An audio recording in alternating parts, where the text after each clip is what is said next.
کوئی ڈسٹربنس ہوئی تو معذرت خواہیں۔ کوئی نہیں۔ سب سے پہلی بات تو یہ ہے کہ آپ نے یہ سوال کیا تھا مشترکہ ہی ہے، تو میں سمجھتا ہوں کہ ہم نے آغاز کر دیا ہے۔ اگر ہر جماعت کے اندر چھوٹے موٹے اختلافات ہیں، لیکن دوسری جماعتوں کے اندر بے شمار ہیں، وہ آج کاغذ جمع کراتے ہوئے بھی آپ کو نظر ایک ساتھ نہیں آئے۔ تو پیپلز پارٹی کے اندر بھی ہوں گے لیکن بہت کم ہیں، اور انشاءاللہ تعالی وہ ایسے ہیں جو صبح ہوتے ہیں اور شام کو ختم ہونے والے۔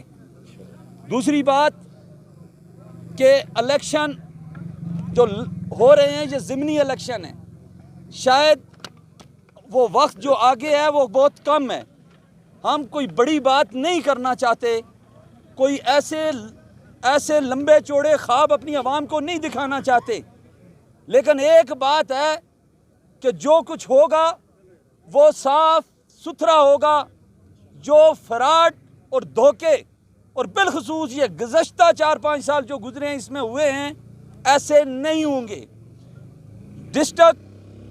جس کی نہ بنیادیں ہیں نہ دیواریں ہیں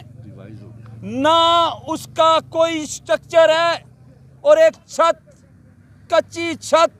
اس پر رکھ دی گئی ہے، اور میری اطلاع ہے کہ اس کا پلستر اکھڑنا شروع ہو گیا ہے۔ یہ اس کے اتنا بڑا دھوکہ، اتنا بڑا فراڈ اس پاکستان کی تاریخ میں کسی نے نہیں کیا۔ سابق ایم این اے نے کاغذ جمع کراتے وقت سنا ہے کہ یہ کہا ہے کہ وہ عمران خان کی خاطر سب سے پہلا استعفیٰ دینے والا ہے۔ میں یہ سمجھتا ہوں کہ تمہیں آخری استعفیٰ دینا چاہیے تھا، اس لیے کہ تمہارے حلقے کے وہ نعرے جس پر تمہیں لوگوں نے ووٹ دی تھی وہ تینوں کے تینوں بقایا تھے، اور وہ یہ تھے کہ ایک بلک واٹر سپلائی سکیم جس کا آپ نے گلی محلے اور ہر جلسے میں اعلان کیا تھا کہ بحال کریں گے۔ دوسرا وعدہ ایم کے ڈی اے نہ صرف بحال کریں گے بلکہ ایک کے کا اور اضافہ کریں گے، اور M K D A Murree کوٹا کوٹلی ستیاں ڈیولپمنٹ اتھارٹی قائم کرائیں گے، دوبارہ اس کو بحال کرائیں گے۔ اور تیسرا جو اس وقت یونین کانسلز کا مسئلہ تھا جس پر لوگ سراپا احتجاج تھے، آپ نے لوگوں سے وعدہ کیا تھا کہ ہم وہ بحال کریں گے، لیکن اس دن تقریر کرتے ہوئے اس نے کہا کہ میں نے تنخواہ نہیں لی۔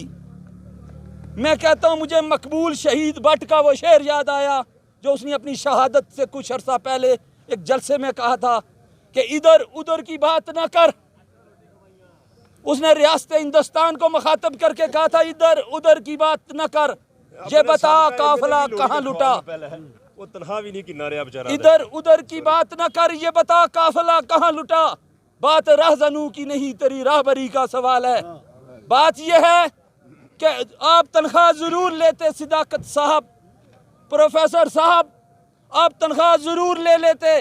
اگر آپ نے نہیں لی تو مجھے تو کم سے کم نہیں ملی، نہ میرے لوگوں کو ملی، لیکن آپ تنخواہ لیتے اور یونین کانسلیں بحال کرتے، کام کرتے۔ آپ تنخواہ لیتے اور اس کے بعد ایم کے ڈی اے بحال کرواتے۔ آپ تنخواہ لیتے، ضرور لیتے، اور بلک واٹر سپلائی بحال کرواتے۔ اور میں آپ کو اب بتا دوں کہ پاکستان پیپلز پارٹی، آج آپ کو یہ 3 بندے نظر نہیں آ رہے، ان 3 کو نہ گنیں، یہ چاروں طرف، اور وہ دوست جو ہمارے چلے گئے ہیں، ہمارے ایک دوست کی سسٹر کی فوتگی کی وجہ سے، یہ راجہ انور کے پیروکار اس میں کھڑے تھے، اس میں کرنل حبیب کے جانشین کھڑے تھے، اس میں محرم علی عباسی کے جانشین کھڑے ہیں، اس میں بابو حنیف کے جانشین کھڑے ہیں، اس کے اندر صوفی تاج صاحب کا، بابا سرور صاحب کے، حفیظ الرحمان عباسی کے، شفقت عباسی کے، اور کہوٹاک اور مری کے اور کوٹلی ستیاں کے دوستوں، وہ جو ہمارے قائدین تھے وہ ان کے ساتھ چلتے رہے، آج وہ سارے ایک پلیٹ فارم پر جمع ہو چکے ہیں۔ اور دوسری بات یہ کہنا چاہتے ہیں کہ، اور ایم این اے صاحب کو یہ بات ذہن نشین رکھیں کہ آئندہ اگر آئیں لوگوں کے سامنے تو اپنے عمران خان کے پیچھے چھپنے کے بجائے اپنی کارکردگی بتائیں، اور وہ کام بتائیں جو آپ نے کیے ہیں۔ اور اگر MKDA ایک وعدہ کر کے جا رہے ہیں کہ اگر ہمیں 3 مہینے 4 مہینے ملے، میں نے پہلے بھی کہا اور ابھی بھی کہہ رہا ہوں کہ اگر ہمیں 3-4 مہینے ہمارے دوستوں میں سے کسی کو بھی مل گئے تو ہمیں کسی کا اگر گربان پکڑنا نہ پڑا، اگر نہ پکڑ سکے تو نہ صحیح ہم پاؤں پکڑ لیں گے، لیکن 2 کام آپ سے وعدہ کر کے جا رہے ہیں۔ ایک MKDA وہ جو ذوالفقار علی بھٹو نے اس دھرتی کے لیے دیا تھا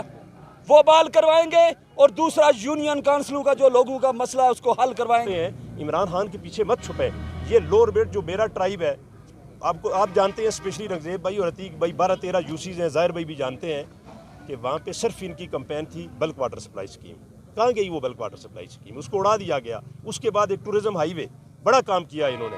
لیکن کیا مری والے یا کوٹلی والے مانیں گے؟ کوٹا ہمارا گھر ہے، یہاں پہ کوٹا کے دوست آئے ہوئے ہیں، کلر سے دوست آئے ہوئے ہیں، مجھے بتائیں کہ 100 سے اوپر 150 کے قریب کلومیٹر گھما پھرا کے یہ تو 16 سال بعد بھی نیو مری یا مری نہیں پہنچے گی۔ آپ اس کو یہ کہتے ہیں کہ ہم علاقے کو لنک کرنے کے لیے ایک روڈ جو آلریڈی ہے اس کو ایکسٹینڈ کر رہے ہیں اور وہ روڈ بنا رہے ہیں۔ ٹورزم ہائی وے کا کنسپٹ نہیں ہے، لیکن سپوز وہ اس کو کیش کروانے کے چکر میں بھلے کروائیں، لیکن یہ یاد رکھیں کہ میرے حلقے کے جتنے لوگ ہیں وہ یہ یاد رکھیں کہ پاکستان کا سروائیول صرف اور صرف اسی میں ہے کہ آپ ان سے جان چھڑائیں۔ جو نکمے اور نکھٹو لوگ ہیں وہ اپنی لیڈرشپ کے نیچے نہ چھپیں، میں اس کو ٹارگٹ نہیں کرتا، انہوں نے جو کیا وہ آپ ساروں کو بھی پتہ ہے، لیکن وہ اپنی کارکردگی بتائیں کہ انہوں نے ڈیلیور کیا ہے علاقے کا۔ یہاں پہ یونیورسٹی بنائی، ہمارے کالجز سارے ختم کر دیے، کیا مجھے بتائیں ایک بھی کالج ہے مری میں؟ جب عام ایجوکیشن کے لیے ایک عام آدمی کا بچہ، اس کے لیے کالج کو کولیپس کر دیا گیا، کیوں؟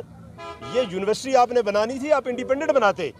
تو اس طرح انشاءاللہ تعالیٰ آپ دیکھیں گے کہ ہم مل کے جس بھائی کو بھی ٹکٹ ملتا ہے ہم سٹینڈ کریں گے اور بھرپور کمپین کریں گے، اور انشاءاللہ تعالیٰ تمام لوگ جو ہمیں سن رہے ہیں وہ حق اور سچ پہ ووٹ دیں گے اور غریب کی ڈیلیورسٹی ووٹ دیں گے، تو انشاءاللہ تعالیٰ کامیابی ہوگی اور انشاءاللہ لوگوں کی بات کریں گے، جنگ لڑیں گے۔ بات یہ ہے کہ ہم 3 کینڈیڈیٹ تھے پاکستان پیپلز پارٹی سے، آصف شفیق ستی صاحب تھے، جناب عبدالجبار ستی صاحب تھے اور میں تھا، ہم اپلیکینٹ تھے۔ تو ہم نے پھر اکٹھا فیصلہ کیا ہے کہ پارٹی کا ڈیسیژن جو بھی ہو، چاہے میرے حق میں ہوتا ہے، چاہے آصف صاحب کے حق میں ہوتا ہے، چاہے عبدالجبار ستی صاحب کے حق میں ہوتا ہے، اس لیے ہم نے یہ دیا ہے، ریت ڈالی ہے کہ ہم اکٹھے پیپر جمع کروانے ہیں، اکٹھے آئیں اور اکٹھے پیپر جمع کروائیں۔ اسی طرح جو بھی ڈیسیژن ہوتا ہے پارٹی، کیونکہ پاکستان پیپلز پارٹی ایک بڑی جماعت ہے، اس کا جو ہی فیصلہ ہوگا تو اس کے مطابق ہم ایک دوسرے کی سپورٹ کریں گے۔ پہلی بات یہ کلیئر بات ہے، ٹھیک ہے جی، تمام ورکروں کو یہ میسیج دیتے ہیں، سب میڈیا والوں کو۔ دوسری بات یہ ہے کہ ریب صاحب آپ نے پوچھا، پاکستان پیپلز پارٹی کا اپنا ایک مینیفیسٹو ہے جس کی بنیاد شہید ذوالفقار علی بھٹو نے رکھی، اس کی بیٹی نے محترمہ بے نظیر بھٹو نے، روٹی کپڑا اور مکان۔ آج بھی اس پہ ہم عمل درآمد کارآمد ہیں، اسی بات پہ، اسی پہ کوشش کرتے ہیں۔ جو بھی اسٹرگل ہے، محترمہ بے نظیر بھٹو کی شہادت ہوئی، ہمارے ہزاروں کارکن شہید ہوئے۔ یہاں پہ بہت لوگ کلیم کرتے ہیں سیاست پاکستان میں، لیکن جتنی قربانیاں پاکستان پیپلز پارٹی کی ہیں، جو آپ لوگوں سے کوئی چپی چکی نہیں ہے، وہ کہیں بھی نہیں ہے۔ تو ہمارا یہ مشن ہے کہ اس علاقے سے جو پسماندگی ہے، میں بڑے افسوس سے کہتا ہوں کہ یہاں سے ہمیں اللہ تعالیٰ نے بڑے موقع دیے کہ یہاں سے پرائم منسٹر بھی بنے، ہمارے ایک صاحب یہاں سے پرائم منسٹر بنے، لیکن افسوس میں گجر خان کے اگر آپ دیکھتے ہیں وہاں پہ لوگوں کا، وہاں سے بھی ایک پرائم منسٹر رہے ہیں، ہمارے پیپلز پارٹی کا ایک جالا تھا وہ راجہ پرویز اشرف صاحب، تو ان کو جب موقع ملا تو انہوں نے گجر خان کے لیے کیا کہ 98 ارب روپیہ انہوں نے گجر خان پہ لگایا۔ تو ہمیں بدقسمتی کہ پسماندہ، یا تو ہمیں جان بوجھ کے پسماندہ رکھا جاتا ہے تاکہ ہم اسی چیز گردان میں پھنسے رہیں اور مجبوری ہماری ہو۔ یہاں کے دیکھیں ہمارے مسائل ہیں، سب سے پہلا جو پاکستان پیپلز پارٹی شہید ذوالفقار علی بھٹو نے رکھا تھا MKDA، ہمارا پہلا جو ہوگا اس میں ٹارگٹ ہوگا کہ یہ MKDA بحال ہو، جو ضروری ہے اس پورے 3.5-4 جو ہماری تحصیل ہے۔ اس کے علاوہ بلک واٹر، مجھے بہت دکھ ہوتا ہے جب میں دیکھتا ہوں اس کی جگہ جگہ پائپیں پڑی ہوئی ہیں اور بہت اس کا پیسہ لگا ہوا ہے اسٹیٹ کا، اس کو انشاءاللہ ہم بحال کریں گے۔ تیسری بات جو ابھی جو آپ کو پتا ہے کوٹلی ستیاں اور مری کے ساتھ جو ہوا ہے، اور کوٹا میں بھی ہوا ہے، کوٹا میں بھی ہوا ہے، یونین کانسلز، میں کہتا ہوں کہ ہمارے یہ نمائندے، چاہے MNA تھا، MPA تھا، یہ سوئے ہوئے تھے، آیا اس اسمبلی میں یہ نہیں بیٹھے ہوئے تھے۔ پنجاب اسمبلی سے جب وہ بل پاس ہوتا ہے تو میں معذرت کے ساتھ بڑے دکھ کے ساتھ کہتا ہوں کہ کہتے ہیں اگلے دن کی پروگرام تھا، میں اس میں نہیں گیا، کہ جی وہ کلیریکل مسٹیک ہے۔